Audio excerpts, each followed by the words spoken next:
오전에 말씀을 전해서 오후에는 좀 편안하고 푸근하게 전달 드릴 수 있으면 좋겠습니다. 그리고 오전에 미처 제대로 표현을 못해서 더 구체적으로 말씀을 드렸어야 될 부분이 있었는데, 뭐냐면 우리 성도님들이, 특히 동래중앙교회 성도님들께서 오랫동안 이 보리떡 헌금을 해오신 분들이 있어요. 그런데 제가 그냥 두루 한꺼번에 묶어서 감사합니다 이렇게 얘기했는데, 실제로는 더 섬세하게 말씀을 드렸어야 되는데, 문제는 제가 학교 행정을 맡고 보니까 학교가 인력도 모자라고 행정력이 없어가지고 옛날에 헌금을 하셨던 분의 목록을 이렇게 다 가지고 있는데 이게 엑셀로 정리가 안 돼서 뽑아서 다시 볼 수가 없어요. 막 섞여 있어요. 그래서 제가 부임하자마자 정리해라 했는데, 그 정리하는 게 벌써 9개월째 들어가고 있는데, 9월 들어가고 아직 정리가 다 못됐습니다. 1년에 3번은 감사 편지를 써라 쓰겠다 이렇게 해서 정리를 하고 있습니다. 그러면 그때 대해서는 정확하게 알려드릴 수 있고, 지금은 만약에 내가 지금 얼마나 헌금을 했는지, 들어가고 있는지 이걸 잘 모르시겠는 분은 저한테나 학교 그 비서실로 전화를 주시면, 그러면 그것을 따로 이제 찾아서 답을 해드리도록 그렇게 하겠습니다. 여태까지 그런 부분이 미비해서 제대로 감사를 표하지 못한 것에 대해서 심심한 사과의 말씀, 용서의 말씀을 구합니다. 앞으로는 잘하겠습니다. 우리가 학교에 헌금을 하고 또 좋은 사역을 위해서 돕고 그런 일들을 하죠. 그것은 무언가 바람이 있기 때문에, 소망이 있기 때문에 그렇게 합니다. 하나님의 일일 경우에는 우리가 그 소망의 이유를 찾기가 쉽지만은 모든 사람들이 다 꿈이 있고 소망이 있습니다. 그런데 이 꿈과 소망이 어떤 근거를 가지고 있느냐를 살피지 않으면 다시금 현실에 붙들리게 될 뿐인 소망이 될 수가 있습니다. 그래서 소망에도 명확한 근거 설정이 필요합니다. 내가 이렇게 꿈꾸고 바라는 것이 과연 그 바탕이 뭔가? 왜 나는 이런 소망을 하고 있는가? 이런 꿈을 꾸고 있는가? 이런 기도를 하고 있는가? 이런 것을 생각해야, 한 번 더 생각해야 합니다. 왜냐하면 Boys be ambitious, 이런 청소년기에 교장 선생님이 학생들한테 훈화하는 그런 내용들이 있습니다. 소년들이여 야망을 가져라, 이렇게 번역을 합니다. 그런데 그 야망이 무엇일까요? 사회적으로 성공한 사람이 되어라, 또는 스포츠 스타 같으면 그런 운동으로 출세하는 사람이 되어라, 유명한 사람이 되어라, 여러 가지가 될 수 있을 거예요. 그런데 이 소망, 꿈이 도움이 됩니다, 현실 변경에. 근데 현실 변경에 도움이 되기 때문에 그 꿈이 어디서 만들어지느냐? 꿈의 생산처, 꿈의 솟아나는 샘, 그것은 뭐냐 하면 현재의 결여입니다. 여러분 다 지금 지위에, 자리에 직업을 가지고 오신 분 중에 아마 어릴 때 건강이 약해서 나는 의사가 되어야 되겠다, 나는 어릴 때 밥 3끼 먹는 게 너무 어려워서 꼭 돈을 좀 많이 모아야겠다, 나는 좀 권력만 보면 주눅들고 힘드는 것이 있었기 때문에 힘을 좀 키우는 그런 일들을 좀 하고 싶다, 이것이 꿈이었죠. 근데 그 꿈은, 그 기초를 찾아보면 결여 때문에 또는 이루어지지 않은 현실 때문에 그 꿈을 얻게 되기도 해요. 그런데 그것이 궁극적인 거냐?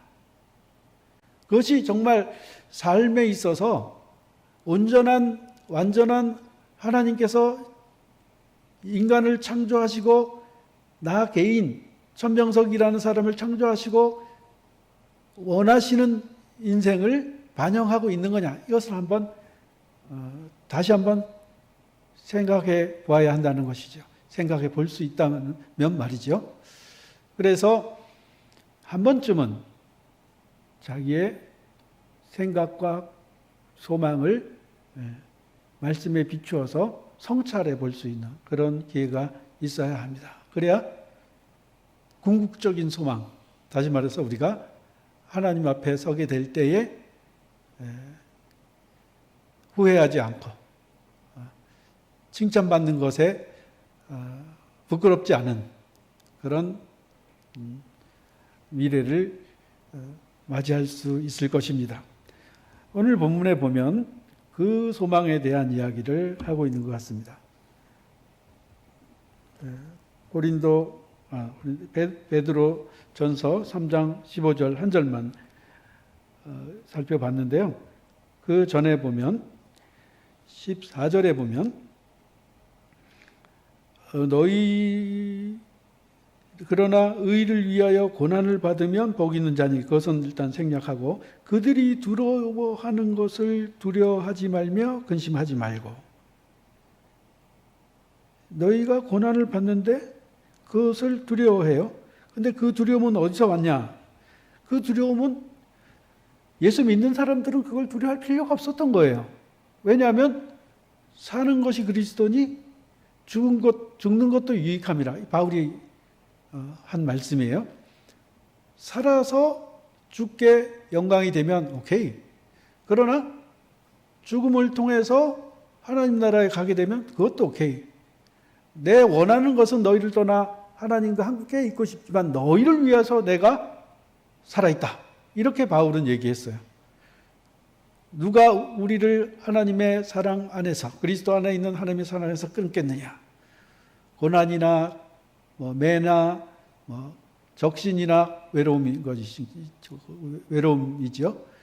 굶주림이나 고난이나 핍박이나 세상의 어느 것도 하나님 안에서, 예수 그리스도 안에 있는 그 사랑에서 우리를 끊을 수가 없느니라 하면서 이 자기의 생명보다 더 근원적인 기초를 바울은 이야기했어요. 그렇기 때문에 두려워하거나 두려움에 쫓겨서 희망할 필요는 없어요. 그러나 오늘 여기 본문에 보면 그들이 두려워하는 것을 두려워해요. 시대가 이건 두려운 거야. 이거는 성공하는 거야. 이런 방식으로 이렇게 몰아갑니다. 이 뿌리가 없으면 그 시대의 분위기에 따라서 몰려다니는 거예요. 몰려다니고. 요즘은 무슨 트로트 붐이 일어나가지고 엄청난 있나 봐요. 그래서 그런 사람들은 몇백억이 그냥 주머니 푼돈처럼 그렇게 얘기하고 그럴 때 깜짝 놀랍니다. 그런데 트로트 있기 전에 또 BTS인가 해가지고 난리를 피우면서 유명한 젊은 아이들 춤추는 그런 그룹이 또 있었어요. 근데 그 사람들은 이루 말할 수 없어요. 또 엔터테인먼트 사업이 얼마나 유행인지 배우 무슨 TV 나와가지고 별 시달때도 않은 이야기들을 가지고 이렇게 하는데 그것이 그렇게 돈이 되는 그런 게 세상에 어디 있어요? 나는 열심히 일하고 열심히 공부하고, 예? 근데 그거는 노는 것 같은데 그렇게 하고 사람들이 그리 몰려다녀요. 그래서 거기다 소비를 합니다. 영화에 소비를 하고 음악에 소비를 하고 그러면 그것이 그들의 시대를 주름잡게 돼요. 그런데 문제는 그것이 자라는 세대들의 꿈이 돼요. 그것이 지배적인 힘이 되니까 그 방향을 보고 어린 세대들이 꿈을 꾸고 세상은 점점점 세속화되는 또는 비본질적인 일에 관심을 쓰고 인생을 투자하는 그런 현상이 일어나게 되는 것이죠. 그들이 두려워하는 것은 이것과는 다를 수도 있지만 이렇게 대세를 따르지 않으면 사는 것이 위험해질 수 있다라고 하는 불안, 이것이 사람을 추동해요. 사람을 꿈꾸게 하고 행동을 그렇게 하도록 만들고 그래요. 중심이 있어야 되는데 그런 것들을 평가하고 판단하고 세상이 뭐라고 어느 누가 뭐라 그래도 변하지 않는 중심이 있어야 되는데 그 알점이 있어야 되는데 이것을 우리가 쉽게 캐치하지 못해요. 오늘 말씀은 바로 그 얘기예요. 그런 다른 사람이 두려워하는 거, 다른 사람이 근심하는 거, 그런 거 그러지 마라. 그렇게 안 따라가고 고난을 받으면 오히려 복 있는 사람이다. 의를 위하여 고난을 받으면 복이 있나니. 고난을 받을 수 있다면 그는 자기 중심이 있는 사람이에요. 자기 기초가 있는 사람이에요.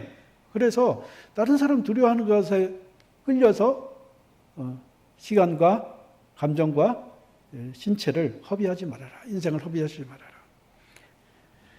그럼 어떻게 살아야 되느냐? 15절입니다. 너희 마음에 그리스도를 주로 삼아 거룩하게 하고 너의 마음에 중심이 있어야 돼. 그리스도를 주로 삼고 주, 센터, 주인, 자기 정체성의 가장 핵심이 되는 근원, 그리스도. 그리스도를 주로 삼아 거룩하게 하고 주님은 하나님이시니까 거룩한 분이에요. 우리가 거룩한 것을 사모해야 해요. 이 거룩성을 잃어버리면, 거룩함을 흠모하는 그 감성을 잃어버리면 즉각 세속화됩니다. 그것이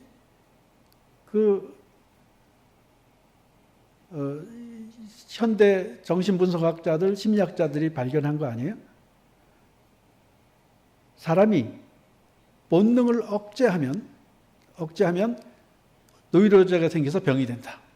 그래서 성욕이든 물욕이든 무슨 감정이든 그걸 다 표출해야 된다는 거예요.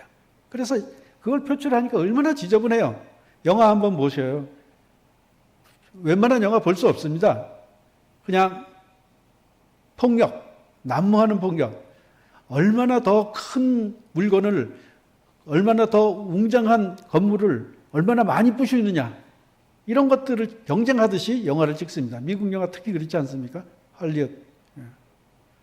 또 신체를, 몸을 얼마나 속하게 사용하는 것이 당연하다는 듯이 버젓하게 인간의 욕구를 그대로 드러내서 스토리를 이어갑니다. 얼마나 흉한지 몰라요.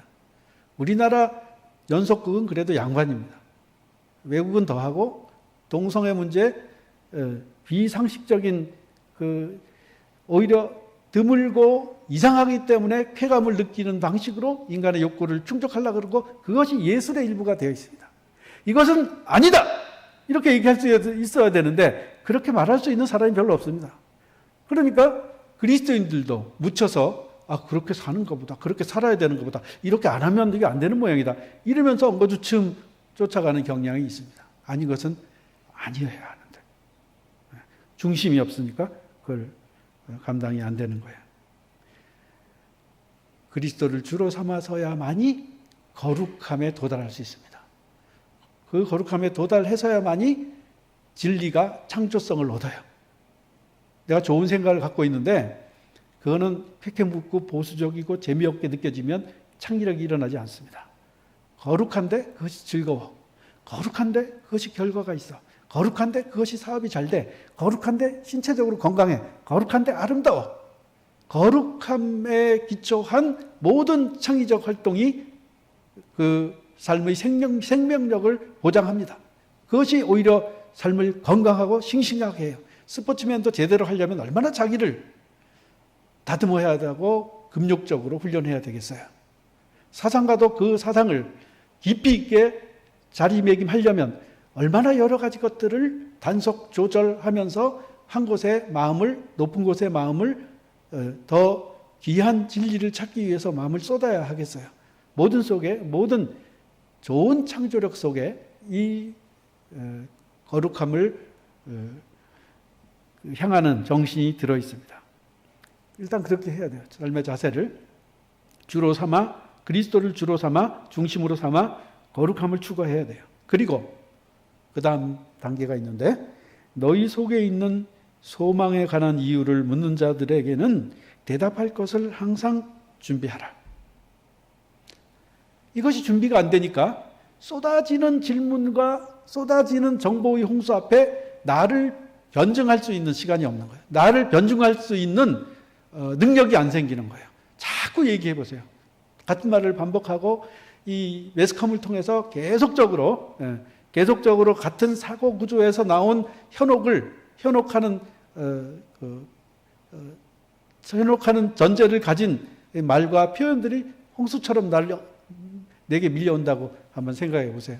그러면 끊을 수가 없고 나도 그렇게 묻히게 될 거예요. 첫 번째는 저건 나빠. 두 번째는 자꾸 이렇게 나오는 거 보니까 뭐가 있나 보다. 세 번째는 내가 왜 그걸 몰랐지? 네 번째는 이게 즐겁네. 다섯 번째는 이제 다른 건 필요 없어 이걸로. 이렇게 익숙해지는 거 아니겠어요? 그리스도를 주로 삼아 거룩하게 하고 그 다음에 이 소망의 이유를 묻는 내가 왜 이런 소망, 이런 꿈, 이런 희망, 이런 목표 가지고 있는지에 대한 변증할 수 있는 거기에 답을 할 수 있는 대답을 준비하고 살아야 됩니다. 지금 이 대답이 준비되어 있지 않으면 현실을 이길 수 있는 능력을 상실하기가 쉬워요. 그러면 본문에서도 그렇고 우리가 내 안에 있는 소망이 뭐냐? 도대체 어떤 근거로 너는 이런 행동을 하고 이런 꿈을 꾸느냐에 대한 답을 해줘야 되는데 그것이 뭐냐? 너희 속에 있는 소망. 넌 이런 꿈을 꾸고 이런 생각을 하고 이런 태도를 취하는데 그 이유가 뭐냐? 이렇게 얘기할 때 답을 할 수 있는 기초가 있어야 되는데 그것이 바로 그리스도라는 거예요. 아니 그리스도가 뭐 이쪽에도 쓰이고 저쪽에도 만병통치약이냐? 사실 만병통치약이에요. 그만큼 폭이 넓어요. 그리스도는 신학적으로 얘기하면 God in Christ예요. 예수 그리스도 안에 있는 하나님이에요. 예수 그리스도를 통해서 우리가 하나님이 누군지를 알게 돼요. 그러니까 하나님 아버지에 대해서 우리가 아는 것은 예수 그리스도를 통해서야 알게 된다는 의미로 볼 때 예수님이 훨씬 커요. 예수님이 성경에 보니까 크게 보이지가 않던데 그래서 하나님께 맨날 기도하는데 하나님께 기도하는 게 옳아요. 그러나 그 하나님께 기도하는 모든 행위와 내용과 근거가 이 그리스도 안에 다 들어있어요. 그 얘기를 좀 드리려고 합니다. 왜 그리스도가 우리의 인생의 답이요, 우리 소망의 근거요, 답변할 수 있는 기초가 되느냐. 처음에 예수 그리스도를 성경에서 발견해서 서술한 것은 주로 십자가와 부활에 대한 발견이었어요. 나를 위해서 죽으셨다. 인류를 위해서 죽으셨다. 그것을 하나님께서 예수 그리스도를 통해서 인류를 구원하기 위한 하나님의 행동이었다. 이렇게 이해합니다. 그래서 십자가를 통해서 우리는 삶의 원리를 내가 그리스도와 함께 십자가에 못 박혔나니 그런즉 이제는 내가 산 것이 아니요 나를 사랑하사 자기 몸을 버리신 예수 그리스도의 그 사랑 안에서 내가 사는 거다. 예수 그리스도로 사는 것이 십자가 때문에 십자가가 구원이 되고 십자가가 삶의 근거가 되는 것을 바울이 가르쳤어요. 그 다음에 부활이에요. 예수님이 죽으실 뿐만 아니라 부활했어요. 죽음이 삼킨바 되었어요. 우리 인생의 거짓과 슬픔과 죽음, 악한 것과 나쁜 것들이 휘감아지려고 할 때에 그것을 지워버리고 극복하고 새로운 창조를 할 수 있는 능력이 예수 그리스도부터 와요. 예수님이 왜? 죽음에서 부활하셨으니까. 사망을 삼켰어. 생명이 사망을 삼켰어. 그 새로운 생명.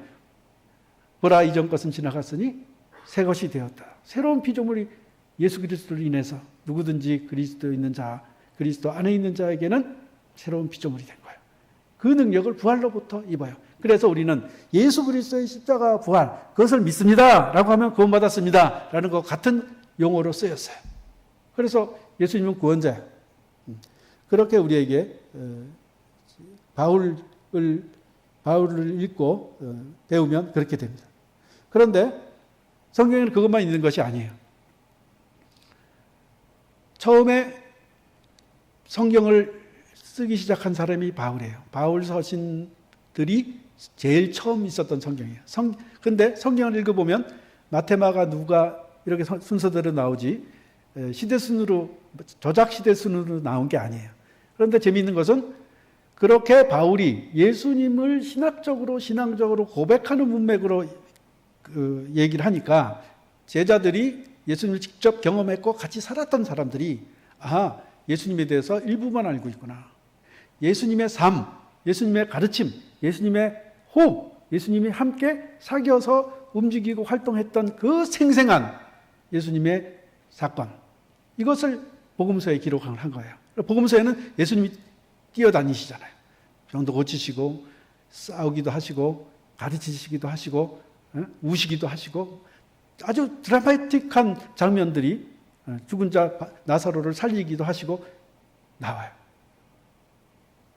관념적으로 생각하면 바울이 있었던 그 예수는 그걸로 훌륭하게 만족한다라고 할 수 있어요. 그러나 그건 믿음만 유발할 뿐이지 행동을 어떻게 해야 될지에 대한 모델이 되기는 쉽지가 않아요.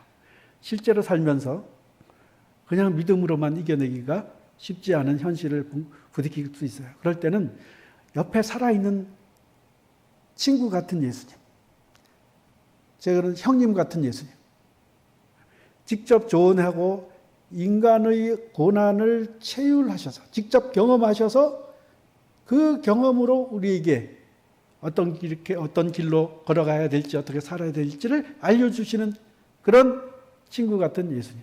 그것을 복음서는 서술하고 싶었어요. 그래서 예수님의 생애, 예수님의 역사, 그것도 십자가와 부활 못지않게 하나님의 일이었던 거예요.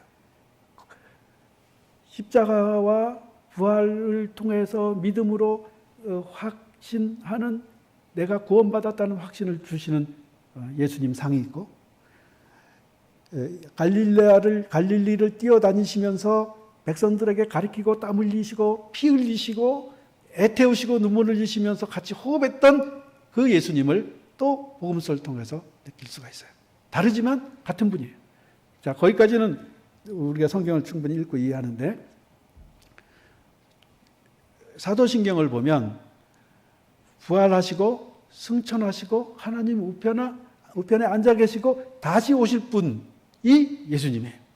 그러니까 이거는 성경에 있는 내용인데 신앙 고백에 깊게 들어가 있어요. 이 차원이 성경적으로 입증되는 것이고 우리 신앙생활에 어떤 의미를 지니냐에 따라 가지고 오늘 아마 새롭게 느끼실 수 있을 거예요. 골로새서 1장 15절을 한번 보시면, 골로새서 1장 15절에 보면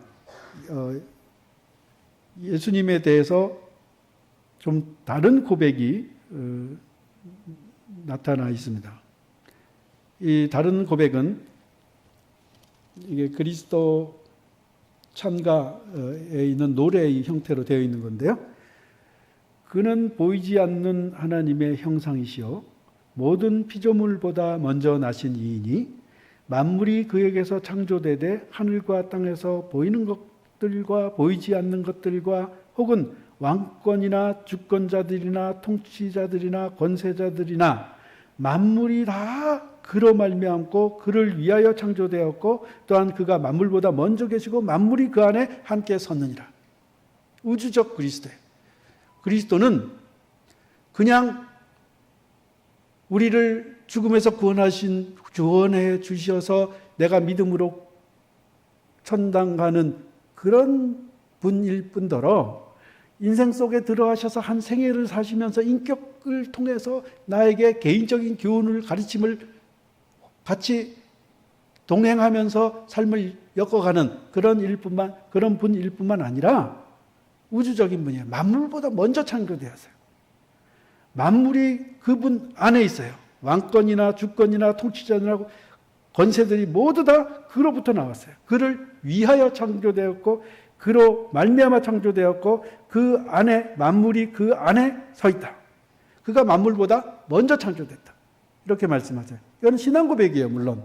그러나 예수 그리스도에 대해서 확증하게 될 때, 내 소망에 대한 근거와 이유를 내게 될 때 예수 그리스도는 우리가 상상할 수 있는 그 모든 것을 포괄하는 엄청난 스케일을 가진 분이다 라고 그렇게 신앙적으로, 역사적으로, 신학적으로 고백해왔던 그 내용들이에요. 그래서 예수님을 좁게 생각해서는 안 돼요. 예수님을 그저 여러 가지 생각이 있을 텐데 오늘 골로새서 1장 15절부터 17절까지의 내용이었고요. 그 다음에 3장에 보시면 너희가 그리스도와 함께 다시 살리심을 받았으면, 이건 뭐예요? 십자가와 부활 내용 아니겠어요? 위의 것을 찾으라. 그렇게 구원받은 게 다가 아니에요.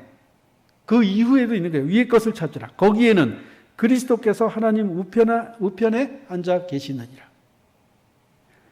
위의 것을 생각하고 땅의 것을 생각하지 마라. 이는 너희가 죽었고 너희 생명이 그리스도와 함께 하나님 안에 감추어져 있습니다. 우리의 생명이 예수 그리스도와 함께 하나님 안에 감춰져 있어요. 그게 본래적인 생명이에요. 그게 궁극적인 생명이에요. 내 생명은, 내 존재는 그리스도와 함께 하나님께 감춰져 있다. 누가 나를 대적하겠는가? 그게 바울의 고백이었어요. 누구도 사망도 나를 어찌할 수 없다. 이런 정도 확신되면은 세상의 역사를 바꾸게 되죠. 무슨 자잘한 근심, 무슨 속썩이고 재산 손해 좀 보고 이런 거 가지고 그 사람을 흔들 수가 없어요. 목숨도 흔들 수 없는 거예요. 내 생명이 그리스도와 함께 하나님 안에 감춰져 있다. 감춰진 생명, 그 생명이. 그리고 그것은 여러분 우리 핸드폰 많이 쓰잖아요. 그러면 그 핸드폰이 터지는 곳을 이게 유비쿼터스라고 그러는데, 이 유비쿼터스라고 하는 개념이 편재예요. 편재. 어디서든지 다 이렇게 핸드폰이 터지는. 근데 핸드폰 터지는 곳은 우리가 알고 있죠. 방송사에서 전파가 잡히는 범위죠. 그런데 그 본래 개념은 우편자정. 여기 보면 하나님이 우편에 계시느라. 하나님 우편에 예수님이 앉아 계신 것은 무슨 뜻이냐? 지금 현재적으로 예수님께서 핸드폰 그 영역이 다 소통되듯이 직접 그 백성들을, 그 신앙 공동체를 소통하고 계신다. 주관하고 계신다. 현재적으로 모든 곳에 살아계신다. 그게 편재예요. 예수님은 모든 곳에 계세요. 그래서 루터가 그렇게 가르쳤어요. 성찬식을 하면 그 편재하는 예수님이 이 빵 속에 들어오신다는 거예요. 그래서 빵과 포도주를 마실 때 그분의 피와 살을 마시게 되는 거다. 편재라고 하는 우편자정 하신다는 그 개념 때문에 그런 이야기가 가능하도록 구성이 됐어요. 그렇게 이야기될 때, 예수님에 대해서 이야기될 때 우리의 소망의 근거에 대한 답을 마련해야 된다. 신앙의 기초가 튼튼해야 된다. 대답할 수 있는 말을 늘 준비해야 된다 할 때에 제일 중요한 것은 예수 그리스도를 주로 삼아 거룩하게 하는 것인데, 그 거룩하게 하고 주로 삼는 일 속에는 예수님을 이해하는 데 있어서 십자가 부활을 통해서 믿음으로 이해하고, 역사적으로 활동하셨던 그 예수님을 생생하게 느낌으로써 예수님을 답할 수 있게 되고, 우주적 질서를, 우주를 포괄하고 계시는 그 예수께서 하고 계시다는 것을, 그 부분에 대해서는 더 공부를 하셔야 될지도 몰라요. 그러니까 하나님이 말씀으로 천지를 창조하셨어요. 요한복음에 보면 그 말씀이 하나님과 함께 계셨으니 그가 곧 하나님이시다. 이렇게 얘기해요. 말씀이 예수님이고 예수님이 하나님이고 그분이 천지를 말씀으로 창조하시고, 이 맥락이 다 닿아서 예수님을 고백하고 있어요. 그런 내용들을 점점점 발견해 나가면서 이 세상 사람들이 쫓아가는 방향, 할 수도 있고, 이 세상 사람들이 굉장히 두려워하는, 그렇기 때문에 은근슬쩍 허락하게 되는 그런 경향에 대해서도 무엇이 바른 근거다. 어떤 방향이 삶의 방향이다. 내가 곧 길이요 진리요 생명이니, 이렇게 말씀하신 그 예수님, 내가 곧 길이요 진리요 생명이라고 하는 그 실제적인 증거를, 그 말씀의 삶에서의 경험을 변증의 재료로 나타나게 될 때 우리는 삶에서 결코 패배하지 않는 기초를 가질 수 있다고 여겨집니다. 그래서 오늘 이 본문 너희 마음에 그리스도를 주로 삼아 거룩하게 하고 너희 속에 있는 소망에 관한 이유를 묻는 자들에게 대답할 것을 항상 준비하되 그것은 온유와 두려움으로 하고 이것은 뭐 선동하거나 뭐 쫓겨서 하거나 무슨 교만하게 하거나 이럴 필요가 없어요. 온유하게 하면 됩니다. 그리고 이 두려움, 온유와 두려움으로 하고 해서는 경건한 두려움이에요. 함부로 얘기하지 말고 진중하게 얘기할 것을 합니다. 대부분 대화 속에 진실함이 별로 없는 시대에 살고 있어요, 우리가. 그래서 본래적인 얘기를 하지 못하고 그저 안 들어도 되는 얘기로 사귐과 대화를 채우는 경우가 많이 있어요. 그런 부분을 가리키는 것 같아요. 온유와 두려움으로 하고 진중한 자세로 예수 그리스도가 내 삶의 근거가 된다, 답변이 된다, 이유가 된다. 이런 사고와 행동의 기초가 된다 하는 것을 밝힐 수가 있어야 하겠습니다. 그러면 삶의 자유가 생기고 삶의 능력이 생기고 권능이 생기고 행복하게 될 것이라고 생각해 봅니다.